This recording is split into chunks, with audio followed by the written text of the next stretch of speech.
Ever wonder why candles can't go to school? Because they always go out when it's time for the test.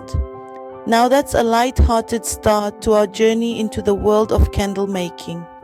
Today, we're going to illuminate the process of crafting your very own candles. From gathering supplies to adding that final trim, we've got it all covered. So if you're ready to light up your creativity, you're in the right place. Now that we've lit the spark of interest, let's dive into the world of candle making. Before we start, gather your troops. And by troops, we mean your candle making supplies. First on the list is wax. This is the body of your candle, the main ingredient that will light up your room and your life. You can choose from paraffin, beeswax, soy, or even coconut wax, each with their unique charm and burning times. Next, we have the wicks, the unsung heroes of your candle. These are the little guys that carry the flame. You'll also need a double boiler, the cauldron where your wax will melt and transform. And don't forget a trusty thermometer to keep tabs on the wax's temperature. Then we have the scents, the soul of your candle. Essential oils, fragrances, choose what tickles your nose. Finally, containers. Glass jars, tin cans, even teacups can serve as your candle's home. With your troops ready, you're all set to march into the battlefield of candle making.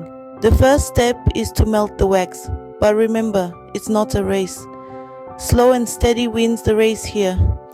Wax, much like a good joke, needs time to melt and sink in. So, let's get to it. You'll want to use a double boiler for this process. Picture a pot of hot water with a smaller pot nestled inside it. That smaller pot is where your wax goes. This indirect heat helps to melt the wax evenly without scorching it. And no one likes a scorched candle, right? Now, while your wax is slowly melting, keep an eye on the temperature with a thermometer. You don't want your wax going over 185 degrees Fahrenheit. That's a no-no. Overheating could change the color and fragrance of your wax, and we want our candles to be picture and sniff perfect. Once your wax has melted, it's time to pour. Slowly and carefully pour the melted wax into your chosen containers. It's like pouring a fine wine but without the hangover. Just like that, you've melted and poured your wax. Now it's time to add a little personality to your candles. Now let's make these candles smell as good as they look. And let's not forget about the wicks. Adding scents to your candle can truly set the mood.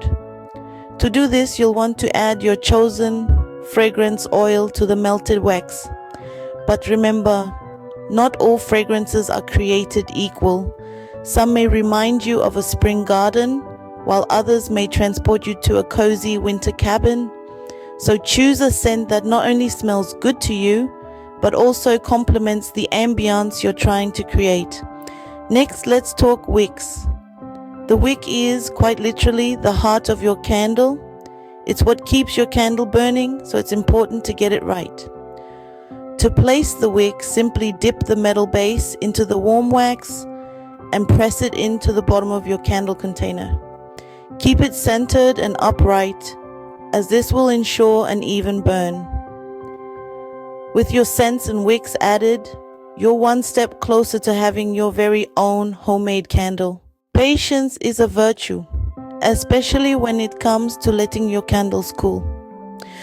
Now you might be tempted to stick your masterpiece in the fridge to speed things up, but resist the urge. Rapid cooling can cause the wax to crack and spoil your hard work. Instead, let your candles cool slowly and evenly at room temperature. This might take a few hours or even overnight, but rest assured it's worth the wait. Once your candle has fully cooled, it's time for the final touch, trimming the wick. Grab a pair of scissors and cut the wick down to about 1/4 inch. This will help your candle burn evenly and prevent any excessive flickering or smoke. So you've mixed, melted, poured, scented, and now you've cooled and trimmed. Congratulations. And there you have it, you've just made your own candle. But what's so great about making your own candles anyway? Scene script. Why buy a candle when you can make one, right? Creating your own candles is not only cost effective, but it also allows you to customize them to your liking. Fancy a lavender scent? Or maybe you prefer cinnamon? The choice is yours. Plus, there's something incredibly satisfying about watching a candle you've made with your own hands flicker and glow. It's a small, warm testament to your creativity and resourcefulness. So next time you're in need of a little light, remember, you can always make your own candle.